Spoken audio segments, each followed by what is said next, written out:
Itu abang mengusulkan itu bukan karena nggak suka atau benci kan sama Pak Purbaya ya? Saya nggak kenal. 1000% saya dukung. Waduh, ini mesti dicatat ini. Iyalah. Banyak orang nggak tahu bang, misalkannya abang nggak suka sama Pak Purbaya soalnya. Iya itu kan gini, kita ini kan banyak sumbu pendek. Kita juga berharap Menteri Keuangan ini sukses.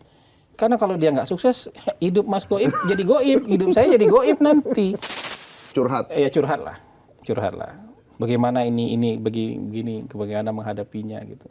Ya kita tampung aja ceritanya. Orang terkenal juga berarti ya? Orang terkenal semua. Ya lihat aja daftar calling saya nanti. Terus saya lihat ya. Lihat aja nanti. Mungkin Mas Goib nggak suka, tapi saya dukung Amran memperjuangkan nama baik dia. Kenapa bang?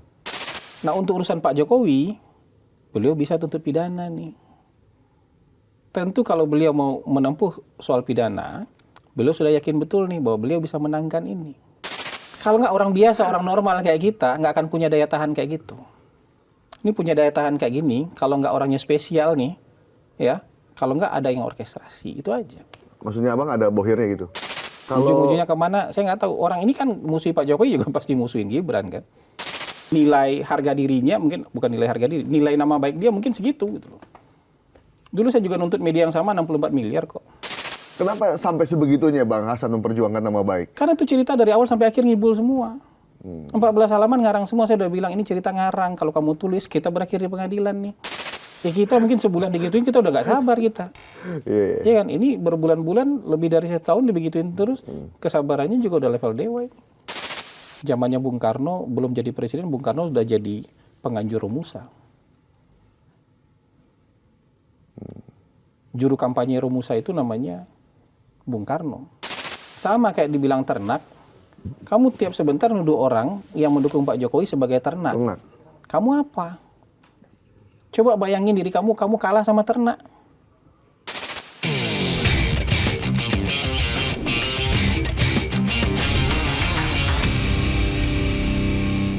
Assalamualaikum warahmatullahi wabarakatuh. Waalaikumsalam, dijawab sendiri. Waalaikumsalam. Meski tidak menjabat, tapi suaranya tetap lantang. Terakhir beliau bicara soal menteri yang lagi fenomenal, Purbaya, dan langsung viral di mana-mana. Anda tahu ini siapa? Udah pasti. Ex Kepala PCO, Bang Hasan Nazpi. Apa kabar Bang? Kabar baik, Alhamdulillah. Terima kasih sudah kembali hadir di Bikin Terang. Sama-sama. Semoga nasibnya tambah terang. Ya? Atau sudah mulai terang nasibnya. Ketika tidak lagi menjabat, kemudian jadi komisaris, tiba-tiba muncul lagi, langsung bicara soal Purbaya. Kenapa Bang? Enggak ada niat bicara soal Pak Purbaya, cuma ditanyain aja waktu itu. Karena beliau lagi viral, ditanyain aja. Ya, tidak ada, maksudnya dengan sengaja membahas itu kan. Berarti itu menjawab pertanyaan aja. Dan jawaban abang itu berarti abang ngikutin ya Pak Purbaya itu? Saya ini kan basisnya konsultan politik. Ya. Nggak ada berita politik yang kelewat kan. Dari meja saya kan selalu ada resume monitoring media, sosial media, sampai hari ini di meja saya ada itu. Jadi apapun isu, pasti dapat. Sekecil apapun isu itu ada di atas meja saya gitu. Jadi pasti mantau lah. Nggak ada yang pesen ya? Bang Hasan, itu Purbaya tolong dong diingetin gitu. Enggak. Sebagai orang yang sudah bebas kan saya bisa berpendapat. Dan apalagi ini pendapat buat kebaikan pemerintah kan. Jadi saya lakukan itu, menjawab itu pun dalam rangka kebaikan pemerintah. Gitu. Kenapa? Karena pada dasarnya saya kan pendukung establishment. Pendukung establishment itu mau di dalam pemerintahan, mau di luar pemerintahan, dia tetap jadi pendukung pemerintah gitu. Kenapa Pak Purbaya diusulkan oleh abang tidak perlu menyenggol atau menyindir koleganya ketika berbicara di depan umum? Ya itu kan pengetahuan umum aja. Ini pengetahuan umum aja. Mas siapa? Punya karyawan berapa? Karyawannya gaib nggak? Karyawannya asli kan? Asli. Punya karyawan berapa? Asli. Ribuan lah kita. Ribuan. Kalau rapat redaksi boleh debat nggak? Oh boleh kalau rapat. Boleh debat. Boleh. Ya? Boleh debat di sosial media nggak abis itu? Ya nggak boleh dong. Itu kan internal. Ya. Itu perlu sekolah tinggi-tinggi nggak kita untuk tahu itu? Iya. Ya maksudnya kenapa itu jadi pertanyaan gitu loh. Kalau ada yang merasa saran saya aneh, itu justru orang itu harus dipertanyakan gitu. Sama aja, organisasi di mana-mana begitu. Mau organisasi swasta, mau organisasi pemerintahan, mereka berdebat di dalam. Itu abang mengusulkan itu bukan karena nggak suka atau benci kan sama Pak Purbaya ya? Saya nggak kenal. Belum pernah ketemu sebelumnya? Iya, ketemu 2 kali mungkin dalam rapat kabinet, tapi kan saya nggak kenal. Nggak kenal dan nggak ada masalah pribadi juga. Gitu. Dan kalau saya ini dalam politik itu nggak ada urusan personal. Nggak ada urusan personal. Kita politik objektif aja. Tapi soal kebijakan Pak Purbaya, ada dong beberapa hal yang cukup bagus menurut Bang Hasan. Malah saya jadi pendukung kebijakan. Kalau kebijakan, saya malah pendukung kebijakan. Kebijakan dia mengambil tindakan berani untuk menaruh uang di sistem ekonomi agar berputar, 1000% saya dukung. Waduh, ini mesti dicatat ini. Iyalah. Banyak orang nggak tahu, Bang. Misalkannya abang nggak suka sama Pak Purbaya soalnya. Iya, itu kan gini, kita ini kan banyak sumbu pendek yang kemudian dengan dengan serampangan berkomentar dan berpendapat juga di media sosial. Banyak kalimat-kalimat dipotong-potong dengan serampangan tanpa mengetahui apa poin opini itu secara utuh. Ya, dunianya lagi begini. Iya, tapi kalau ditanya orang, ya saya begitu aja. Tapi khusus itu aja, kita dalam pemerintahan itu harus nggak bisa kerja sendiri. Kita kerja bareng-bareng. Dalam kabinet, kerja bareng-bareng dengan sesama anggota kabinet. Pemerintah pusat harus kerja bersama-sama juga dengan pemerintah daerah. Kita kan nggak bisa jadi Superman sendiri, giring bola dari gawang kita sampai ngobolin gawang orang lain, kan nggak bisa. Katanya Messi aja nggak bisa kalau cuma sendirian. Kalau anak total politik bilang itu berarti liganya salah, Bang, kalau ada orang yang bisa bikin nggak giring bola dari gawang sendiri sampai bobol gawang lawan, liganya salah itu kan. Ya, itu sampai di situ aja. Tapi begitu sudah nggak ada lagi, saya nggak butuh lagi kritik Pak Purbaya loh. Tapi orang semua salah paham, begitu saya mendukung Pak Purbaya pun dianggap lagi ngenyek Pak Purbaya. Mungkin karena beliau lagi media darling, Bang. Kemarin misalnya Pak Purbaya bilang sepertinya target pajak tidak tercapai. Saya cuma bilang ya alhamdulillah nih, selamat datang di dunia nyata gitu. Artinya ini yang akan kita hadapi ke depan gitu loh. Ada begitu banyak masalah yang harus kita hadapi di depan. Begitu saya bilang selamat datang dunia nyata, orang masih ngira saya benci dan enggak. Ini yang kita hadapi semua ini. Ini ya banyak persoalan yang kita hadapi sehingga kita butuh kerja sama-sama, bukan kerja sendiri. Kita kerja sama-sama aja belum tentu beres loh, apalagi kerja sendiri-sendiri. Tapi memang secara tidak langsung setelah Bang Hasan bicara begitu, memang ada perubahan di Pak Purbaya sih. Agak mulai ngerem sekarang. Alhamdulillah. Walaupun saya yakin perubahan itu bukan karena saya, pasti karena otoritas yang lebih tinggi gitu. Presiden maksudnya? Siapapun itu. Pasti karena otoritas yang lebih tinggi. Mungkin bukan karena saya, tapi karena otoritas yang lebih tinggi. Mungkin abang jadi bikin kaget banyak orang aja gitu. Sehingga memicu untuk membuka mata aja ya. Tapi saya yakin kalau ada perubahan, itu perubahan dari otoritas yang lebih tinggi. Oke, Bang. Tadi balik yang soal abang mendukung kebijakan Pak Purbaya soal mengambil uang dari cadangan devisa kita untuk masuk ke sistem. Saya lebih suka uang itu berputar. Ada uang berputar, ada yang belanja, ada banyak yang menikmati. Kalau nabung kan nggak ada. Saya bukan ahli ekonomi, tapi saya berpikir kan saya pengusaha. Kalau kita nabung buat ada kebutuhan-kebutuhan emergensi, oke. Dan tabungan itu wajib ada. Tapi numpuk tabungan sebanyak-banyaknya buat apa? Jadi kalau yang kita butuhkan bare minimumnya kita sudah dapat, sisanya kita putar aja, kita belanja aja. Saya bukan ahli ekonomi, tapi sebagai seorang pengusaha saya ngerti prinsip ini. Begitu bare minimumnya kita udah dapat buat saving emergency, sisanya ya kita putar lah sebagai investasi kan gitu. Sama juga negara ada ini yang sudah, sisanya kita belanjakan lah. Mungkin sama-sama laki-laki nih, jadi lebih suka belanja daripada nyimpen duit ya. Mungkin juga gitu. Kita dukung ya ada pendekatan yang lebih berani dalam mengelola keuangan kita, tapi berani terukur. Artinya tidak semuanya ditaruh di sistem ekonomi, tetap ada yang disimpan sebagai cadangan. Kalau ada sesuatu yang sifatnya emergensi nanti tetap bisa kita pakai. Kalau betul-betul kosong itu juga nggak bijak kan gitu. Jadi menurut saya yang ini patut didukung. Ya, orang kan cuma melihat separuh-separuh aja, dunia dilihat hitam putih. Iya.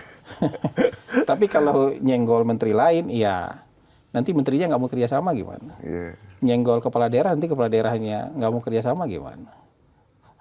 Abang waktu itu kan sempat di kabinet kan. Harmonisasi antar menteri itu seperti apa sebenarnya, Bang? Kalau ada menteri yang tiba-tiba keluar jalur atau bermain sendirian? Kalau selama ini kalau dari sisi sisi pernyataan baru ini kan, gitu. Yang Bukan lainnya- berarti kalau yang lain itu kalaupun misalnya ada yang kontroversial, tapi kan buat dirinya sendiri, dia nggak nyenggol institusi lain. Oke Bang, satu lagi kebijakan Pak Purbaya soal lagi rajin banget mengecek impor ilegal. Harus kita dukung lah.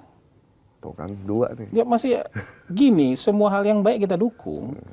Tapi yang nggak baik kita kasih tahu ini nggak baik gitu loh. Jangan kemudian hitam putih. Sekarang itu kita kan melihatnya ada superhero. Jadi kalau udah satu orang dianggap superhero benar semua dia. Enggak. Justru sebelum ini terlalu jauh, sebelum ini terlalu besar, kita ingatkan yang kecil-kecil ini supaya nggak dilakukan. Karena impact-nya nanti bisa panjang. Sisanya kita dukung lah. Gini loh. Kita berharap pemerintah ini sukses kan. Ya. Dan salah satu tulang punggung pemerintah ini adalah Menteri Keuangan. Kita juga berharap Menteri Keuangan ini sukses. Karena kalau dia nggak sukses, hidup Mas Goib jadi goib, hidup saya jadi goib nanti, hidup warga negara yang lain jadi goib. Bisa gajian kita. Justru kita berharap ini apa yang dicita-citakan, apa yang diinginkan itu kesampaian. Makanya lebih baik kita ukur-ukur apa yang harus kita janjikan ke publik. Karena begitu nanti kurang terukur apa yang kita sampaikan ke publik, ya kan orang begitu nagih, orang kecewa, itu aja. Dan jangan, mungkin kalau ada orang ya yang setiap tampil berharap pemerintah gagal, ada. Ini orang sebenarnya nggak mikir panjang, karena kalau pemerintahan gagal hidup dia ikut jadi hidup dia ikut jadi nelangsal nih. Justru seluruh rakyat Indonesia kalau dia berpikiran sehat, dia harusnya berpikir pemerintahannya harus berhasil. Dan penopang-penopang pemerintahan yang anggota kabinet misalnya, mereka juga harus berhasil. Yang kurang baik kita kasih masukan, kita kasih kritikan. Makanya kalau dalam filosofi saya, kita mengkritik itu untuk memberi jamu pahit. Bukan kasih yang manis-manis aja, diabetes nanti. Tapi bukan untuk dalam rangka menyandung, dalam rangka menggulingkan, dalam rangka menjatuhkan. Kenapa? Kita jatuhkan satu orang, dia mulai dari nol lagi nanti. Kita gulingkan satu orang, penggantinya mulai dari nol lagi nanti. Iya, Kan nggak otomatis ngebut itu. Dia gigi satu lagi dia. Gigi dua lagi, orang lagi gigi 4 kamu jatuhkan, kamu gulingkan, dia mulai gigi satu lagi penggantinya. Kan di medsos Abang ngiri ya sama Pak Pur. Biarin aja segala macam. orang-orang itu. Terganggu biarin nggak Bang dengan itu? Kan Enggak, banyak sekali tuh videonya. Enggak, biarin aja. Biarin aja. Maksudnya kalau gini, kalau kita merespon hal-hal yang nggak berkualitas kayak gitu, kan hidup kita jadi turun juga kualitasnya. Iya, perasaan kita juga jadi terganggu kan. Nanti lama-lama objektivitas kita juga jadi terganggu. Jadi kayak gitu aja. Ya kan Abang berlihat masih pengen ya masuk ke kabinet lagi sampai mencampuri urusan Pak Purbaya. Ada muka-muka kecewa nggak? Enggak sih. Gimana Bang? Jadi komisaris. Masuk tiap hari atau lebih santai? Iya, kalau di Pertamina, saya nggak tahu di tempat lainnya. Di Pertamina komisarisnya super sibuk ya. Jadi hampir tiap hari masuk. Serius Bang? Iya, mungkin minggu ini saya cuma hari Jumat ini yang nggak masuk kantor. Sisanya masuk kantor rapat lebih dari 1. Yang 2 hari lalu kita malah meeting sampai jam 8:30 malam. Ngurusin perusahaan. Katanya jadi komisaris masuk sehari. Saya nggak tahu kalau di tempat lain. Kalau di Pertamina nggak seperti itu. Yang saya alami 2 bulan terakhir nggak seperti itu. Yang dibahas apa Bang? Iya kan banyak sekali persoalan-persoalan. Dan banyak yang butuh nasihat, bahkan butuh approval dari komisaris Pertamina. Ini perusahaan holding, punya 7 subholding, dan dengan seluruh entitas sampai anak cucunya mungkin 200-an. Banyak sekali yang perlu kita urus. Dan kalau misalnya ini terganggu kan, kita harus segera-gera ada mitigasi di awal. Karena keamanan negara. Masih sering ngobrol sama teman-teman kabinet Bang?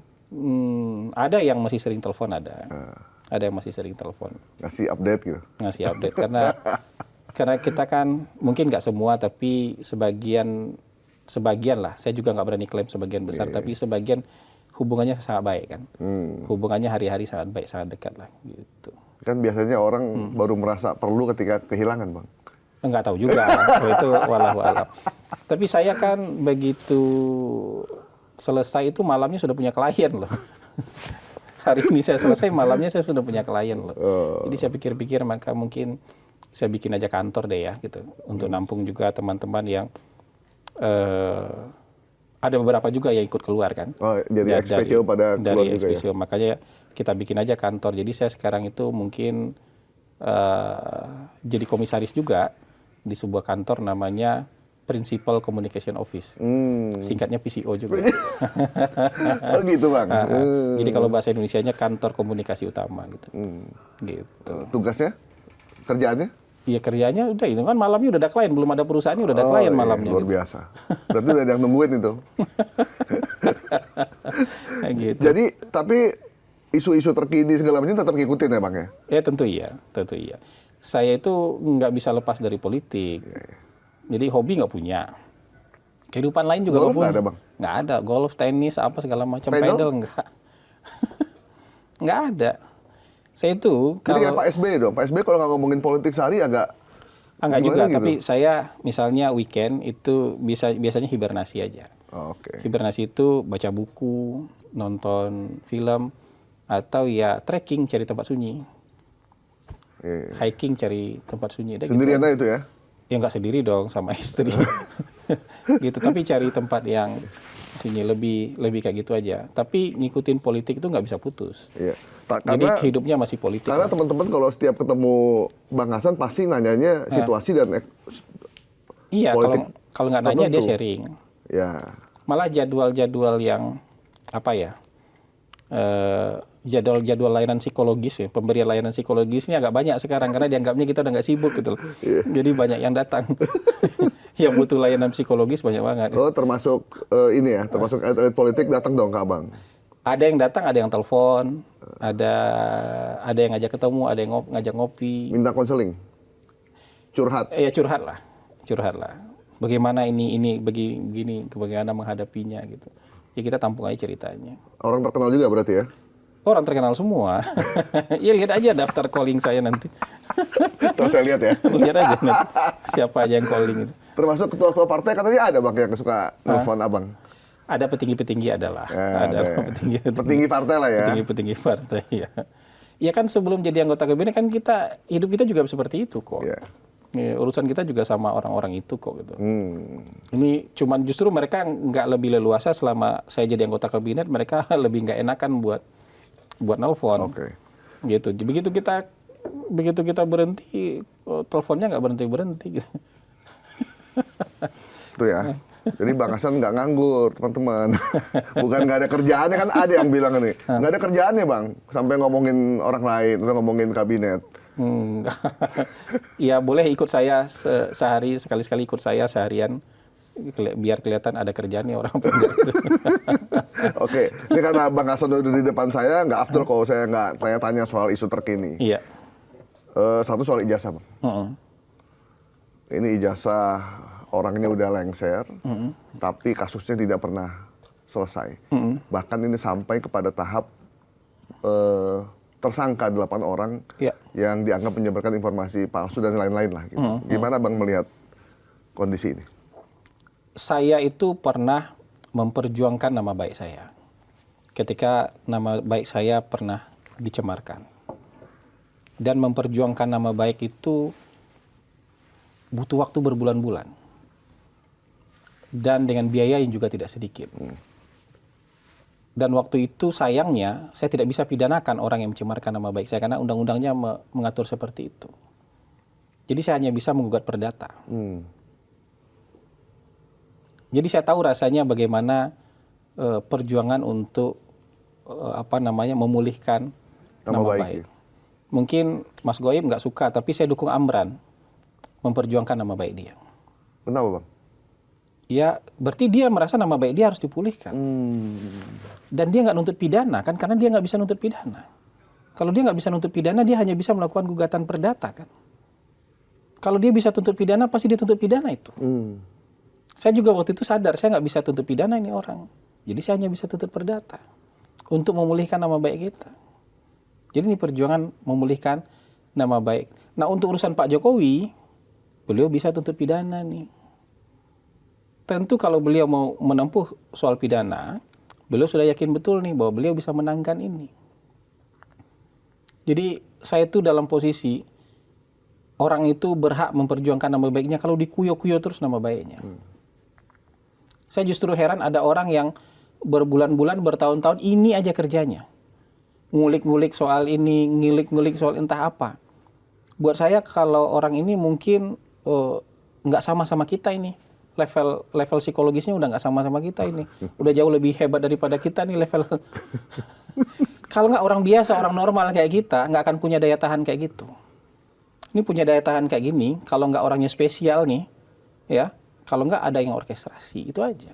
Maksudnya abang ada bohirnya gitu? Entah itu, tapi ada yang orkestrasi. Kenapa daya tahannya Begitu sebegini ya? Dan efeknya apa? Yang diharapkan impactnya apa? Apa impact yang diharapkan dari itu apa? Itu pertanyaan banyak orang juga sih. Apa? Menurut abang apa? Ya saya nggak tahu jadinya. Mau menjelek-jelekan, kalau mau menjelek-jelekan, Pak Jokowi udah dari 2012 dijelek-jelekin orang. Dibilang dulu bukan Islam lah, dibilang ibunya bukan Islam lah, dibilang anak PKI lah, dibilang macam-macam lah. Dan nggak pernah putus kan, zaman jadi presiden juga nggak pernah putus kan.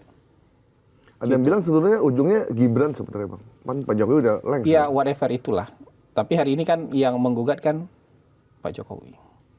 Gitu. Ujung-ujungnya kemana saya nggak tahu. Orang ini kan musuh Pak Jokowi juga pasti musuhin Gibran kan. Iya. Ya maksudnya gitu. Kan bukan musuhin Pak Jokowi terus tiba-tiba dia senang sama Musuhin sekeluarga lah gitu tepatnya. Iya, satu keluarga ini mereka. Dan memang ada orang yang seperti itu. Yang kita nggak bisa paham lagi kenapa bisa segininya orangnya. Saya yakin Mas Goib juga nggak bisa paham tuh kenapa orang tuh bisa seperti ini levelnya gitu loh. Yang levelnya sudah kita nggak bisa pahami lagi gitu loh. Makanya saya dulu sarankan ini para ahli psikologi, para ahli-ahli psikiater layak meriset orang-orang ini gitu. Ini ada apa ini gitu. Jangan-jangan memang ada orang yang selama ini belum diobservasi gitu loh. Ada kelompok-kelompok orang yang selama ini belum diobservasi gitu. Belum diteliti. Dia luar biasa lah gitu. Luar biasa ini gitu. Tapi saya dukung orang memulihkan nama baiknya. Karena dia dicemarkan, dihancurkan begitu. Jadi kalau mereka tersangka wajar ya? Terus orang sekarang bilang, ngapain sih Pak Jokowi mentersangkakan orang? Hitung dong berapa tahun dia digituin. Misalnya siapa yang bilang dengan sok bijak harusnya ini diselesaikan aja, ditunjukkan dengan menunjukkan ijazah. Iya secara teori benar. Tapi nanti lama-lama setiap orang yang dituduh macam-macam, korban itu yang harus membuktikan bahwa dia tidak begitu. Kan harusnya si penuduh yang harus membuktikan bahwa dia benar. Iya, iya. Berjuang memulihkan nama baik itu artinya dia akan buktikan bahwa ijazahnya benar, tapi lewat apa? Lewat pengadilan. Saya waktu dituduh aneh-aneh dulu oleh salah satu media kan, saya perjuangkan dengan akhirnya saya membuktikan saya tidak salah gitu loh. Dan itu berjuangannya 6 bulan, ngabisin uang, ngabisin waktu, memulihkan nama baik hanya untuk dapat permintaan maaf. Itu pun nama baik kita belum tentu pulih gitu. Makanya saya dukung Pak Amran melakukan langkah yang jadi eye catching ini gitu loh. Karena kalau hanya dengan cara begini, nama baik dia bisa pulih. Belum tentu juga dia ambil uang itu, wallahu alam ya. Belum tentu juga dia pakai itu uang gitu, wallahu alam. Tapi dengan cara seperti ini, dia bisa tunjukkan menang di pengadilan, nama baik dia bisa pulih. Tapi Pak Amran dianggap membungkam pers bang, karena Kan selalu tuduhannya begitu. Saya juga dulu begitu menuntut itu dianggap membungkam pers juga. Tapi nama baik siapa? Saya siapa yang ngurus? hanya diri kita sendiri yang bisa mengurus nama baik kita. Dan itu kita korban uang sendiri loh. Untuk memulihkan nama baik. Emang diganti? Saya bayar lawyer itu emang diganti kan? Enggak. Emang nih Pak Amran bayar lawyer emang diganti? Diganti negara kan enggak juga. Diganti sama itu kan enggak juga. Jadi makanya hati-hati nanti kalau kita mau menginsinuasi orang, mau menuduh orang, apalagi mencemarkan nama baik orang. Buat saya kalau orang berani fight untuk memperjuangkan nama baiknya, berarti dia yakin dia benar. Udah gitu aja. Persoalan kalah menang nanti di pengadilan itu urusan lain lah. Berarti menurut Dan ini lewat jalur yang resmi, bukan jalur kekerasan loh. Kan memang jalurnya disediakan ya? Ini kan jalurnya disediakan kan gitu. Lewat jalur yang disediakan, jadi jangan marah orang menempuh jalur yang disediakan. Gitu. Berarti menurut Bang Hasan, Pak Amran cukup berani mengambil segala resiko dengan berbagai macam. Iya, kalau sudah terbuka kayak gini kan, kalau misalnya dia kalah kan juga berisiko buat nama baik dia. Jadi nggak gampang loh memperkarakan orang yang udah jelas-jelas secara aturan nggak bisa kita pidana. mungkin dipidana. Kan jalurnya ada Dewan Pers, Bang. Kan berarti dia sudah tempuh Dewan Pers. Saya juga dulu tempuh Dewan Pers kok. Iya. Saya dulu juga tempuh Dewan Pers kok. Dia kan juga udah tempuh Dewan Pers. Jadi ya kayak gitu aja. Tapi jangan antipati kita kalau ada orang memperjuangkan nama baik lewat jalur hukum. Nih saya satu lagi soal Pak Amran nih kan tuntutan 200 miliar dianggap tidak masuk akal karena dianggap membangkrutkan perusahaan pers. Itu kan tuntutan, kan hakim bisa putuskan nanti. Oke. Loh, kan ada hakim. Hakim kan akan nilai ini layak gak, cocok gak, masuk akal gak. Tapi intinya itu bukan 200 miliarnya. Intinya dia mau memulihkan nama. Bisa aja dibikin nol sama hakim kok. Ya kan? Ada hakim. Ini kan tuntutan dari dia gitu loh. Dan nilai harga dirinya mungkin, bukan nilai harga diri, nilai nama baik dia mungkin segitu gitu loh. Dulu saya juga nuntut media yang sama 64 miliar kok. Terus? Jadi mau lanjut ke sidang dengan Anda dituntut 64 miliar atau Anda minta maaf. Akhirnya mereka milih minta maaf. Sempat beberapa minggu lalu viral. Ini kita mau klarifikasi ke Abang soal Apa itu yang viral? jilat-menjilat itu. Ketika Abang agak dapat dengan aktor yang lagi filmnya lagi terkenal sekarang, Fedi Nuril. Bisa diklarifikasi nggak, Bang? Yang bagian mana yang harus Itu saya yang klarifikasi? soal, Enggak, iya. maksudnya coba poin mana yang harus saya klarifikasi dari kata-kata Ya itu? kan Abang sempat bilang, ya berarti Anda menjilat di orang yang salah. Kalau, nah itu Abang dianggap, suka menjilat gitu. Orang menilainya seperti itu, makanya kita Ya, mau klarifikasi nih. lagi-lagi kan kita berhadapan dengan orang yang akalnya pendek tapi sok paten kan. Kalau kita punya argumen, kemudian tiba-tiba dia datang nuduh kita penjilat. Kenapa nggak orang ini yang disalahkan duluan karena nuduh saya penjilat? Oke. Nggak pernah dibahas tuh argumen orang ini menuduh saya penjilat. Saya memuji pidatonya Pak Prabowo di sidang umum PBB. Terus dia komen dengan menuduh saya sebagai penjilat. Oke. Paham saya. Orang ini dibahas nggak, orang yang menuduh orang lain dengan mudah menuduh orang lain sebagai penjilat.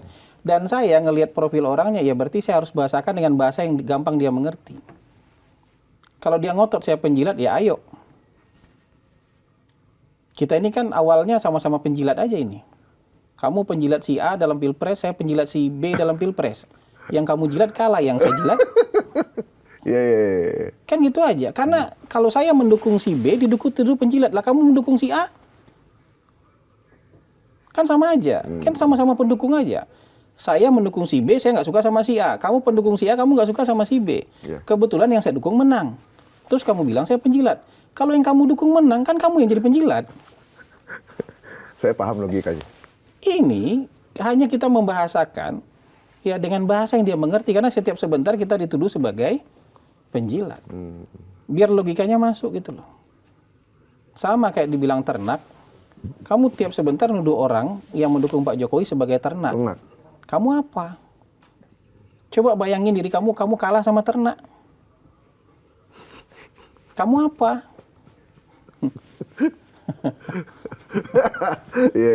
Ini sesederhana. Kita bahasa rumit-rumit kadang-kadang mereka nggak paham juga. Ketinggian juga buat mereka. Jadi kita bahasakan dengan bahasa yang mereka ngerti. Terus marah berbulan-bulan tuh, berminggu-minggu lah. Marah sama saya soal penjilat, saya bilang. Benar. Tapi saya memahaminya, orang kalau marah itu berarti gawangnya bobol. Karena kalau kawan kita yang bobol, mereka harusnya teriak-teriak kesenangan. Tapi ini mereka marah kan, tantrum berhari-hari kan, berarti gawang siapa yang bobol? Gawang mereka yang bobol gitu. Orang saya terang-terang aja kan, berarti gawang saya nggak bobol gitu. Apa yang membuat Bang Hasan merespon semua tudingan dan lain dengan santai? Dan ya kita bisa lihat ya, tidak berapi-api gitu. Apa Bang Hasan punya ilmu tertentu atau? Nggak ada ilmu apa nggak lebih kita memahami ya, kita ada di posisi mana, teman-teman itu ada di posisi mana. Dan kan tidak semua direspon, sebagian besar kan lewat aja, caci maki, semua marah-marah itu kan lewat aja, nggak direspon. Saya lihat dulu profilnya, ini profilnya cukup high profile di media sosial, bukan intelektualnya ya, tapi di media sosial dia cukup high profile, maka saya respon karena berarti dia banyak pengikutnya. Iya, banyak. Orang ini harus di-challenge gitu. Kan sebentar aja nuduh orang penjilat kan gitu. Nanti kalau calon yang kamu dukung menang, kamu yang akan dituduh penjilat. Kan tinggal nunggu gantian aja, biar kamu tahu positioning dari sekarang gitu. Tidak hanya dengan logika biner, kamu belum kesampaian aja di sana. Makanya saya bilang jadi penjilat pun Anda belum kompeten. Oke, Bang. Kapan sih Abang terakhir berkomunikasi dengan Pak Prabowo? Berkomunikasi langsung? Langsung? Kalau berkomunikasi langsung ya ketika mungkin rapat paripurna terakhir yang saya ikuti ya.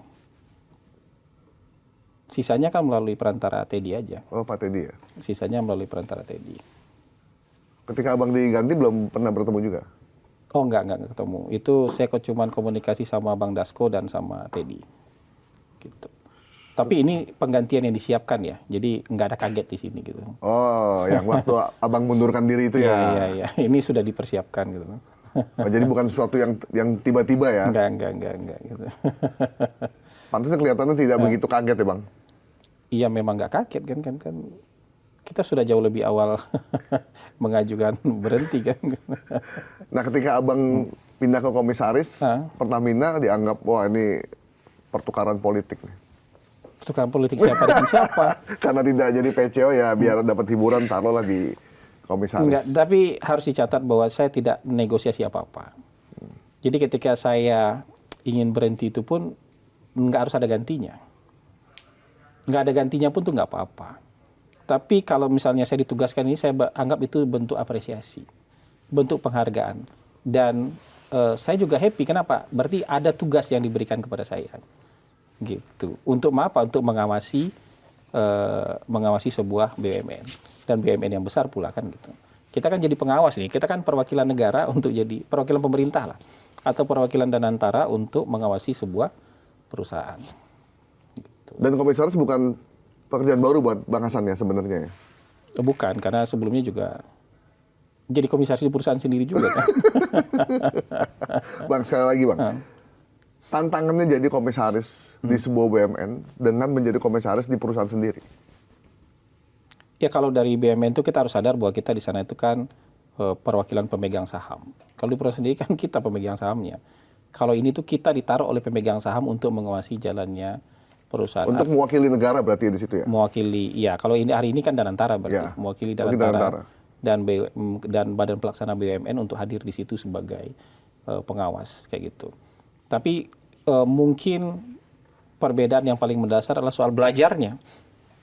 Kan kompleksitas Pertamina luar biasa. Ya. Kompleksitas dalam Pertamina itu udah kayak kompleksitas negara. Udah kayak kompleksitas negara juga gitu. Jadi kita harus belajar cepat.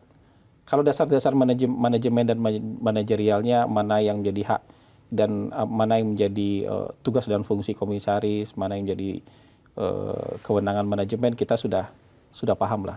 Tapi soal-soal teknisnya tentu kita harus belajar dengan cepat.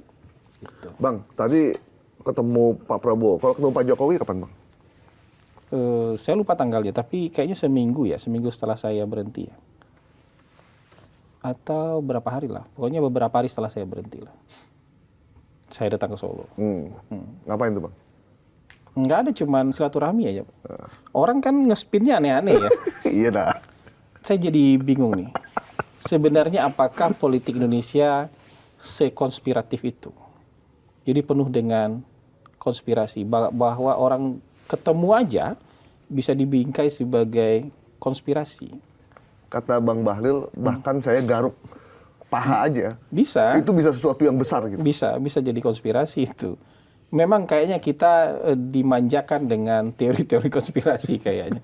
Dan mungkin juga karena terlalu sering frustasi dalam soal politik gitu. Artinya mungkin dia belum berhasil atau orang yang didukung belum berhasil. Kemudian dia lebih senang memakan konspirasi-konspirasi ini untuk menyenangkan dirinya. Gitu. Jadi saya datang ke Pak Jokowi itu pertemuan yang sangat biasa, silaturahmi. Karena selama menjabat, terus terang saya nggak sempat datang ke Solo untuk silaturahmi dengan Pak Jokowi. Padahal Syarif sudah berapa kali nanya, Bang, kapan main ke Solo, kapan main ke Solo. Jadi selama menjabat, dan saya kan nggak enak ya, karena saya pertama kali dilantik dulu zamannya Pak Jokowi. Di akhir masa Pak Jokowi itu, tanggal 19 Agustus. Dan setelah itu belum pernah datang, silaturahmi personalnya, bahkan lebaran pun nggak sempat gitu. Jadi ada rasa nggak enak. Jadi begitu selesai menjabat saya datang ke sana, silaturahmi lah. Benar-benar silaturahmi, nggak ada yang perlu dipikirkan aneh-aneh itu. Karena siapa ya? Saya bukan pejabat, Pak Jokowi juga bukan pejabat. Kan abang dibilangnya kan konsultan politik, mungkin Pak Jokowi masih pengen minta. Dan Pak Jokowi dalam apa? Kan nggak ada jabatan. Apa coba? Itu selain kita reunian, nostalgia, apa yang kita bicarakan apa coba? Iya sih. Iya, kecuali saya datang ke orang yang ke Anies Baswedan gitu, itu adalah cerita karena masih pengen maju kan, misalnya Pak Jokowi apa? Atau saya ketemu Mas Ganjar gitu, masih ada harapan buat maju kan gitu. Pak Jokowi apa? Selain atau ketemu Pak Purbaya gitu misalnya. Atau ketemu Pak Purbaya masih ada lah, karena namanya sekarang dimasukkan dalam survei kan. Kan kalau Pak Jokowi apa? Tapi kenapa pikirannya konspiratif sekali? Coba aja misalnya Anda ketemu Pak Jokowi terus kira-kira ngobrolin apa? Iya. Kira sama aja. Pak Jokowi sehat, Bang? Kan sempat sakit waktu itu. Terakhir abang ketemu? Waktu itu beliau kalau fisik kelihatan sehat, tapi kan kulitnya masih kelihatan dalam proses penyembuhan. Kayaknya kalau menurut beliau sih ya ada autoimun yang harus distabilkan nih autoimunnya, karena autoimunnya menyerang kulit. Makanya kulitnya memang agak berubah ya, iya, wajah jadi, segala macam. Iya, jadi tapi wajahnya sudah oke. Oh, tidak seperti awal-awal ketika sakit ya? Wajah beliau tuh sudah oke, sudah bersih, tapi masih ada kelihatan di tangan, masih dalam proses penyembuhan di tangan gitu. Oke. Bang, kita ngomongin politik yang agak panjang. Apa itu? Ini kan konsolidasi partai politik dengan pemerintah cukup kuat. Ya. Hampir tidak ada oposisi. Ada yang bilang ini agak kurang bagus nih untuk kestabilan sebuah negara. Gimana Bang Hasan melihat ini? Itu yang bilang gimana itu cara pandangnya? Ya karena tidak ada check and balance. Di Cina ada check and balance nggak? Nggak ada. Bagus nggak negaranya? Sejahtera. Itu maksud saya. Ya maksudnya teorinya dari mana itu? Ya gitu? Abang nanya tapi saya jawab sendiri akhirnya. Iya. Teorinya dari mana itu? Amerika check and balance-nya jalan nggak? Jalan. Itu ada shutdown kemarin, budget ada shutdown budget. Tapi negaranya makin turun apa makin naik? Yeah. Jadi teori ini, pandangan-pandangan seperti ini belum tentu benar. Oke. Ada mungkin dalam proses yang sudah matang nanti ketika masyarakat sudah sangat terdidik, ya, kita bisa berargumen dengan betul-betul rasional, nggak lagi penuh teori konspirasi dan kebencian,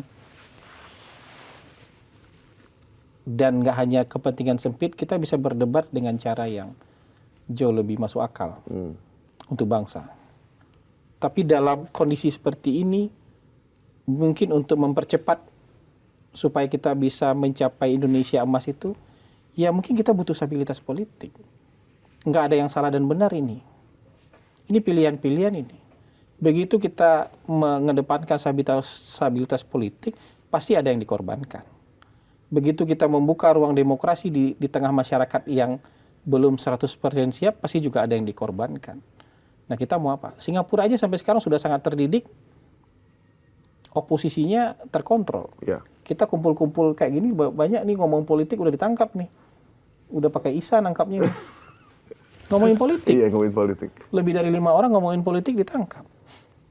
Kita masih bisa demo. Jadi kita tuh di tengah-tengah lah.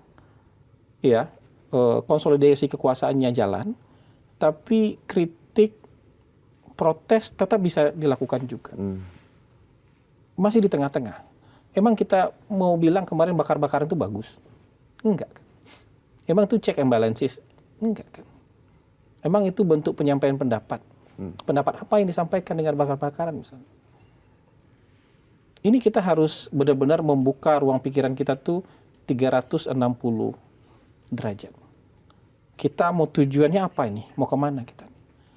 Tujuan ini bisa dicapai dengan cara kita bersatu, terkonsolidasi, atau dengan cara bertengkar, kita tetap bisa sampai tujuan ini. Itu aja. Bukan berarti kritik hari ini nggak ada. Coba aja buka sidang-sidang DPR. Tajam-tajam nggak pertanyaan anggota? Tajam. Itu kritik kan?